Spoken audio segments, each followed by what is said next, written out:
군신으로 불리는 사람이에요. 군신.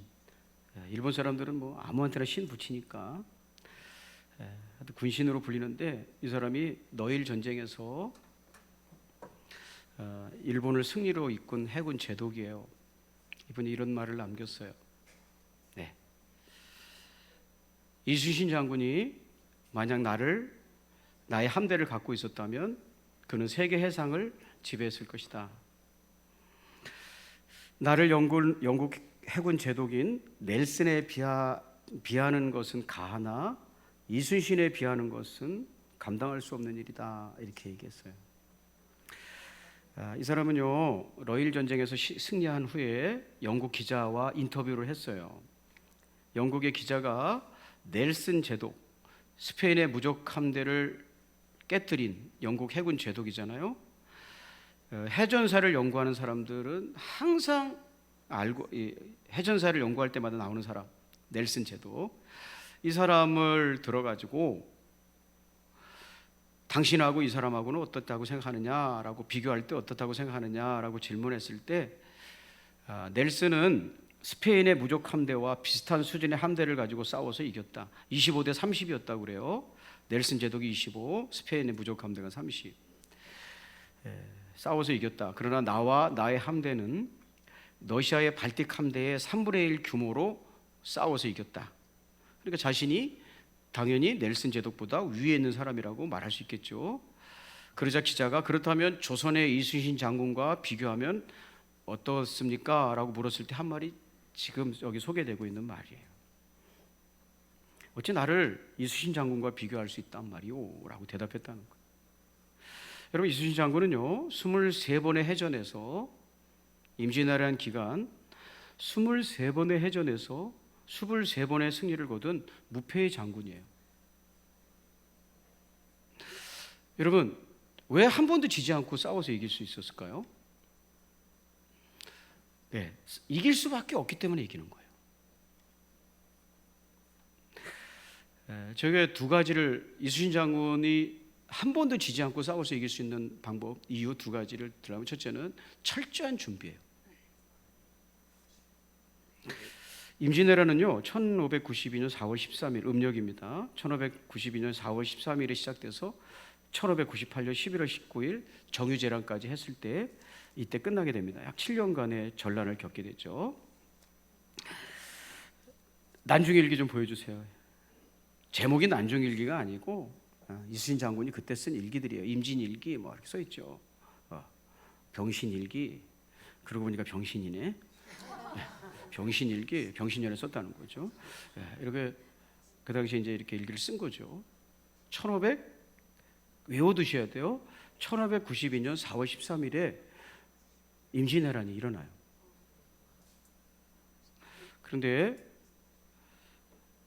그러니까 1592년의 일기는 무슨 년의 일기가 되겠습니까? 1592년에 4월 13일에 임진왜란이 일어나요. 그래서 1592년에 쓴 일기는 무슨 일기가 될까요? 그걸 또 막 고민하고 있어가지고 내가 충격을 받았어. 임진년에 쓴 일기겠죠. 아까 그게 임진. 자, 임진년에 쓴 일기 1592년 2월 15일 전쟁 2개월 전에 쓴 일기예요. 2개월도 안 남았죠. 석수들이 새로 쌓은 저반 축대가 많이 허물어져 벌을 주고 다시 쌓도록 명했다. 이순신 장군은요 부하들을 굉장히 자애롭게 대하지만 혹독하게 대했어요. 명령에 허술함이 있으면, 소홀함이 있으면 매를 쳤어요. 벌을 줬다는 거. 이 저반 시설이거든요. 저반 시설. 1592년 2월 25일 각 항목에 관리하는 전투 장비가 탈난 것과 쓸모없는 것이 대부분이어서 군관과 생리들을 벌주고, 또 혼냈어요. 벌주고 첨사는 잡아들여 교수로 내보냈다. 해고해버렸다는 거예요. 1592년 2월 26일 날이 저물어 방답에 이르러 공례와 사례를 피할 것마저 뒤로 미루고 군기물을 친히 점거하였다. 군사들이 쓰는 무기인 장전과 편전이 하나라도 쓸만한 것이 없어 고민이지만 싸움배, 거북선이에요. 거북선이 임진왜란이 일어나기 직전에 완성이 됩니다. 싸움배가 명령한 작업기를 지키고 있어서 기쁘다. 아무도 전쟁이 일어난다고 생각하지 않았는데 이순신 장군은 반드시 전쟁이 일어난다고 생각했고 철저하게 준비했다는 거예요. 이순신 군사들이 명령 이행을 하지 않으면 호되게 혼냈다는 거예요. 임진왜란 그 난중일기 읽어보시면 매를 때리고 왔다. 몇 대를 때렸다. 이렇게까지 혹독하게 하면서 철저하게 전쟁을 준비했어요. 네, 준비의 승리예요. 두 번째는 신중함이에요. 이순신 장군은 지는 싸움을 하지 않아요. 이기는 싸움만 하니까 이기지. 이기는 싸움만 하는 거예요. 얼마나 신중하냐면요, 임진왜란 기간 중에 일본의 간계에 속은 선조가, 우리 조선에서 가장 멍청한 왕이 선조잖아요. 선조.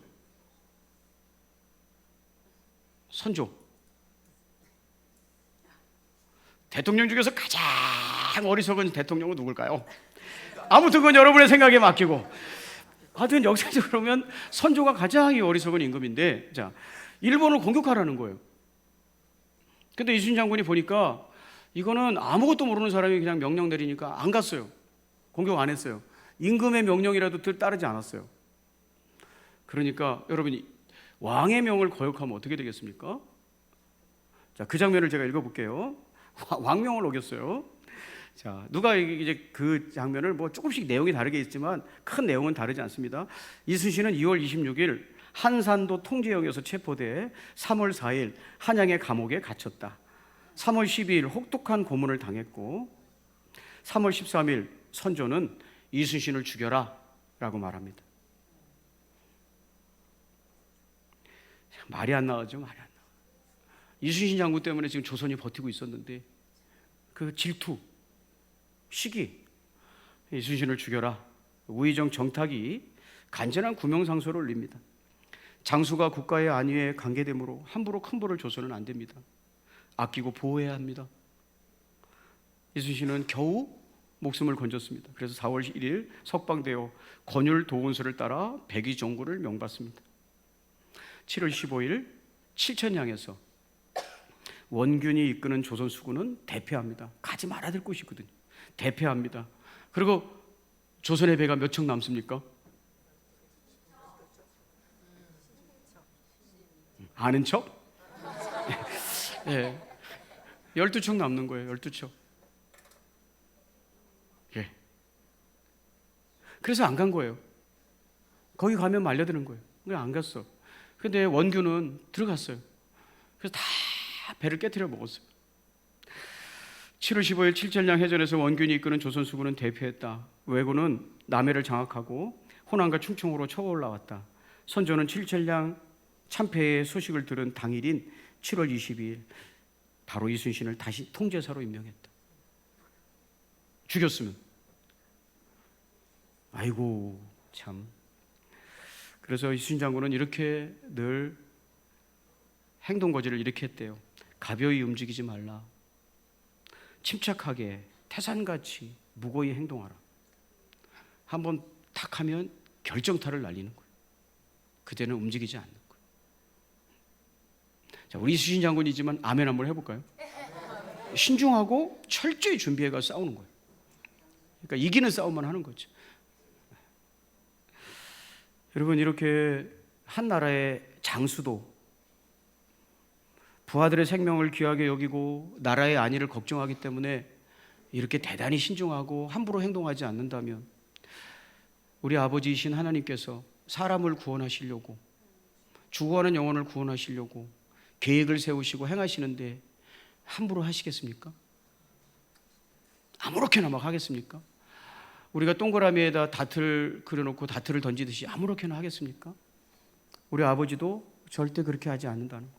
세밀하게 여러분, 우리가 죄인을 구원하기 위한 하나님의 여정을 구속사라고 그래요. 근데 그 구속사를 성경을 가만히 보면 하나님의 선하심이 나타나요. 하나님 참 좋은 분이시다. 두 번째는 참 섬세하고 구체적이시다. 영혼을 구원하는데 우리가 뭐라고 저렇게 세심하고 세밀하게. 세 번째, 아주 정확하시다. 예수님은요, 하나님께서 우리에게 말씀을 주실 때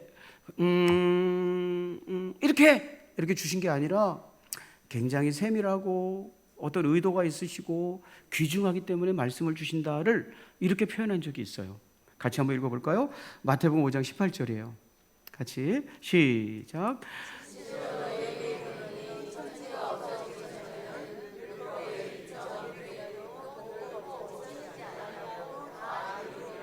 아멘.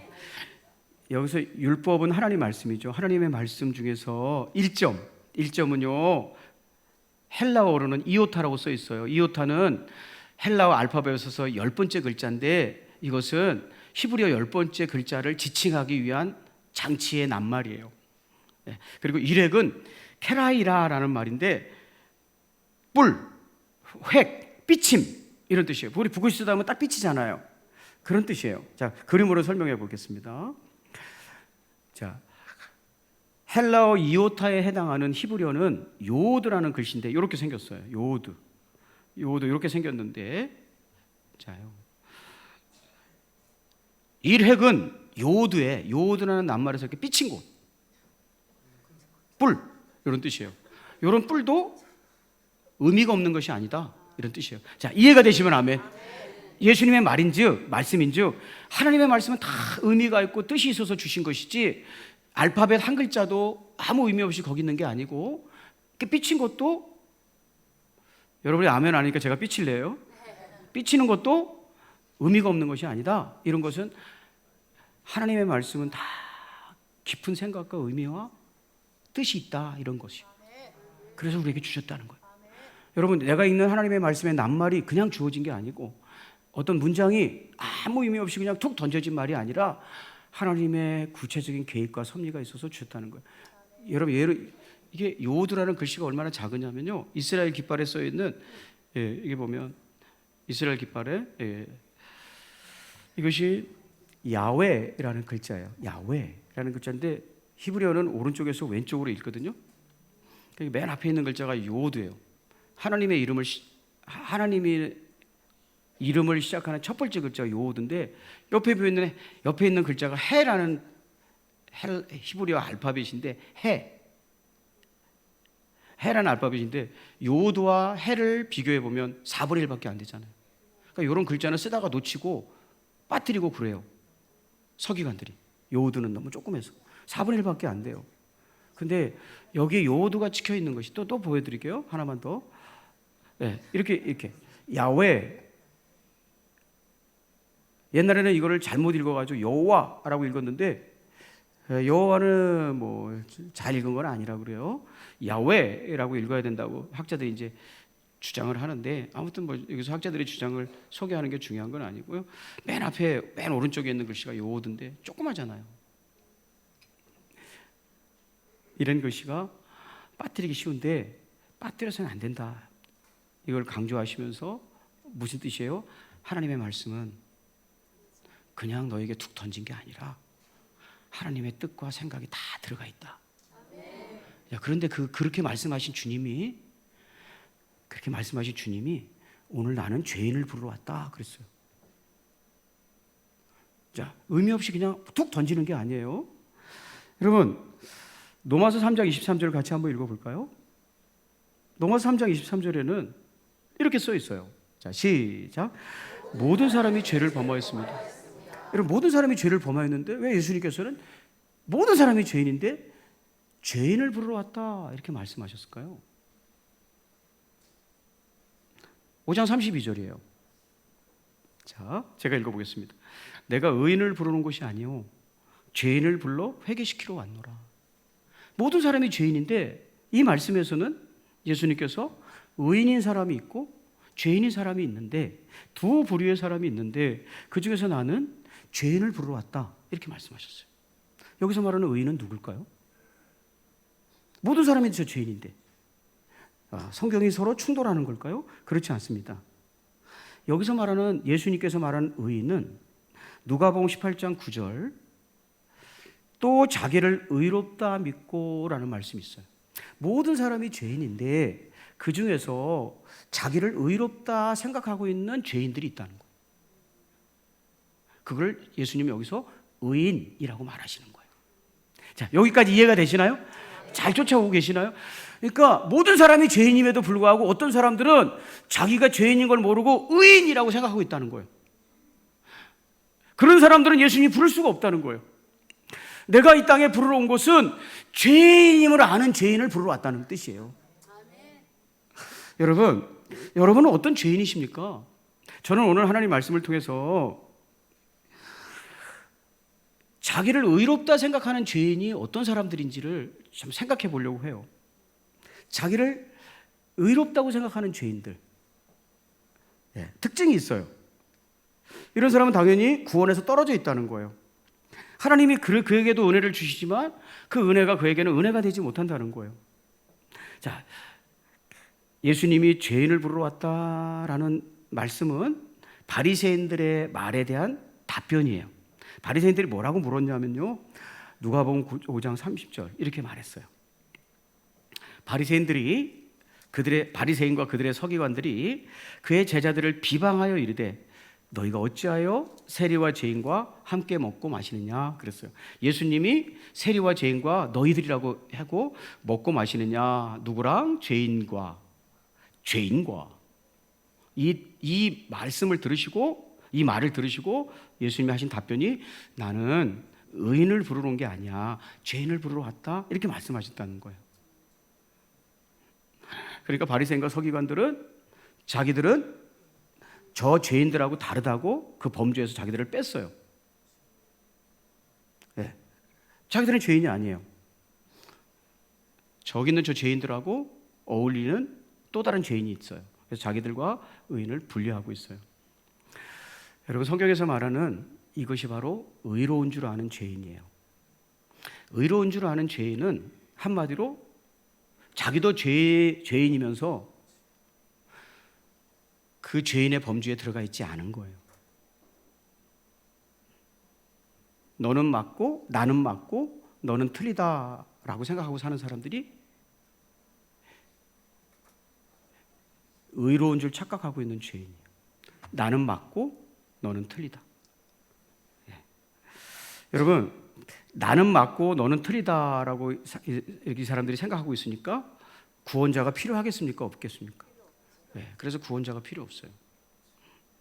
여러분, 성경에서 의인이라는 말은 디카이오시네인데 각자의 주어진 정의와 도덕의 책임을 다 아는 것을 말하는 거예요. 그러니까 나는 내가 해야 될 일 다 했어, 이게 의인이에요.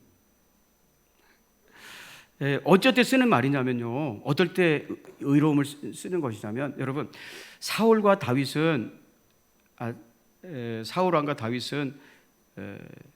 장서지간이잖아요. 아니, 장인과 사위잖아요. 그런데 질투심에 그를 죽이려고 하는 거예요.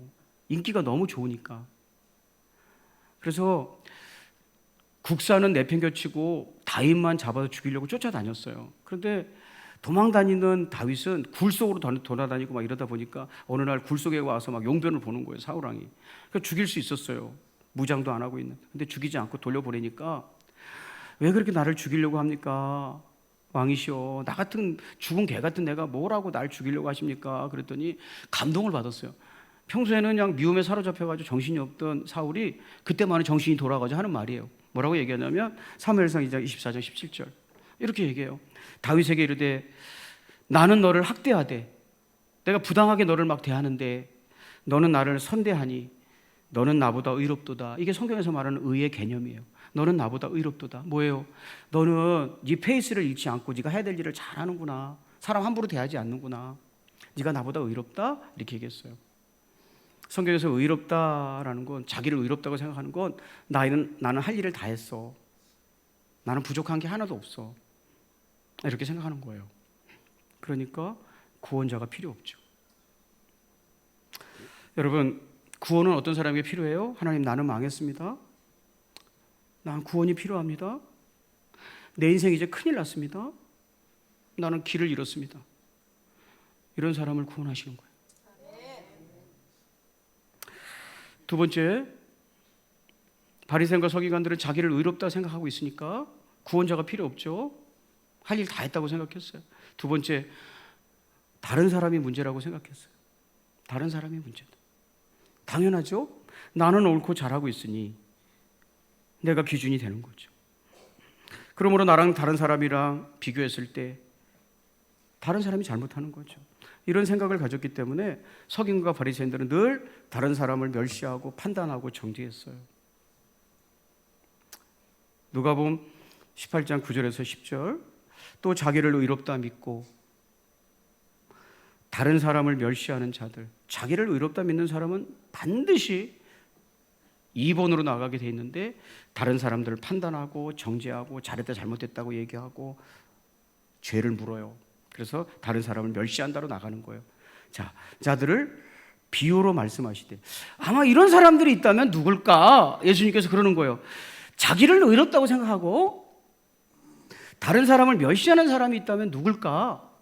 내가 예를 들어볼게 하면서 예를 드는 게 2절인데 두 사람이 기도하러 성전에 올라가니 하나는 바리새인이요 하나는 세리였다. 꼭 그런 사람이 있는데 그런 사람은 바리새인이다. 이렇게 예를 드는 거예요. 여러분, 자기를 의롭다 믿는 죄인은요 늘 다른 사람을 비난하고 비판해요. 정죄하고. 당연하지 않겠어요? 나 잘하고 있잖아. 근데 이 시대에 문제가 일어나고 어려움이 오는 것은 다른 사람의 문제인 거죠. 여러분, 이 나라가 이렇게 엉망이 된 것은 누구 때문이에요? 여보세요? 여기 막 얼굴에 막 써 있어. 윤 막 이러는 사람이 있어. 그렇지 않다는 거죠. 자기가 의로운 줄 아는 죄인, 의인들은요 다 문제의 원인을 특히 자꾸 다른 사람에게 찾는다는 거예요.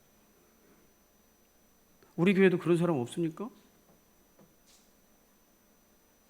세 번째, 여러분, 오늘 본문에서도 그러고 있는 거예요. 여러분, 바리새인들 보세요. 서기관들 보세요.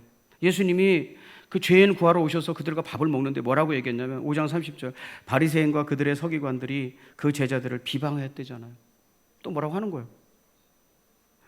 너희가 어찌하여 세리와 죄인과 함께 먹고 마시느냐. 이 말씀, 이 질문 때문에 예수님이 얘기한 거예요.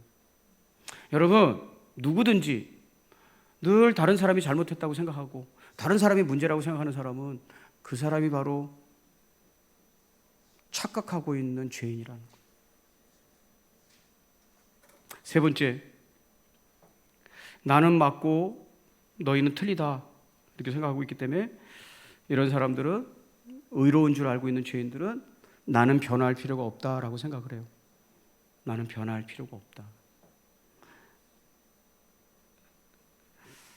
여러분, 예수님께서 이렇게 말씀하셨어요. 누가복음 5장 32절, 우리가 읽은 본문 중에 결론이었잖아요. 내가 죄인을 부르러 온 것이 아니요, 의인을 부르러 온 것이 아니요, 죄인을 불러 회개하게 하기 위해서 왔다. 예수님이 죄인을 부르시는 이유가 있었다는 거예요. 죄인들은 회개를 해야 되거든. 그래서 내가 그것을 위해서 왔어. 여러분, 회개가 뭐예요? 메타노이아. 마음이나 견해를 바꾸다. 죄인들은 그 생각을 바뀌어야 구원받는 거거든요. 생각을 다 뜯어 바꿔야지 구원받는 거거든요. 여러분, 왜 삼성이 오늘날 위기에 처했습니까? 몇 년 전까지만 해도 잘 나가던 삼성이 변화를 따라가지 못하는 거예요. 여러분, 우리는 죄악된 세상에 떠 있어요. 죄악된 세상에. 이 죄악된 세상에서 변화되지 않고 가만히 있으면 우리 인생을 죄가 밀고 다니는 거예요. 그 죄가 우리를 어디로 떠밀고 갈 것 같아요? 사망으로 이끌고 가는 거예요. 죄악된 세상에 사는 사람은 다 변화되어야 되는 거예요. 할렐루야. 그게 메타노이아예요. 죄인들은 살아날 희망이 있다면 변화되는 것인데 자기를 의롭다 여기는 사람은 변화되지 않는 거예요. 왜? 아까 얘기했잖아. 난 할 거 다 하고 있어. 뭐 그렇게 말이 많어? 이렇게 생각하는 거예요. 그래서 예수님의 가르침이 잘못됐다고 비난하게 되는 거예요. 여러분, 주님이 구원하시려고 하는 죄인의 특징은 정리해보면 다음과 같은 세 가지예요. 첫째, 하나님, 나는 지금도 구원자가 필요하고 나는 하나님의 은혜가 목마릅니다. 이런 사람. 두 번째, 나는 다른 사람을 정죄하거나 판단할 자격이 없습니다. 이렇게 말하는 사람. 세 번째, 하나님, 변화되겠습니다. 알려주세요. 도와주세요. 내가 뭘 변화해야 되고 뭘 바꿔야 되는지 알려주세요. 그럼 내가 바뀌겠습니다. 이게 메타노이아예요. 이것이 통하는 사람들이 죄인이라는 거예요. 자기가 부족하다는 걸 아는 사람, 내가 죽어가고 있다는 걸 아는 사람, 그게 죄인이에요. 그런데 의로운 사람은 그걸 몰라. 그래서 주님께서는 그들을 부를 수 없었다는 거예요. 여러분, 하나님 말씀 듣고 결단하게 해요. 우리 모두는 변화돼야 돼요. 여러분, 기업들도 다 변화돼야 돼요. 기업들도 그대로 있으면 망하는 거예요. 하물며 죄악의 세상에 떠있는 우리들이 그 상태 그대로를 유지하고 있으면, 여러분 이거 아세요? 세월이 나를 변화시키는 것을 변질이라고 그래요. 늙음이라고 그래요. 좋아지는 게 없어요. 세월이 나를 변화시키면. 우리는 그렇게 기다리고 있으면 안 돼요. 하나님의 말씀이 내 삶을 변화시키도록 그분께 반응해야 되는 거예요. 우선순위를 바꾸고 뭐가 중요한지에 대한 초점을 바꾸고 자꾸 바꾸어 나갈 때 그거를 하나님께서 부르신 죄인이라고 말한다는 걸 기억하고 결단하시기를 주의 이름으로 축복합니다. 다 같이 자리에서 일어나셔서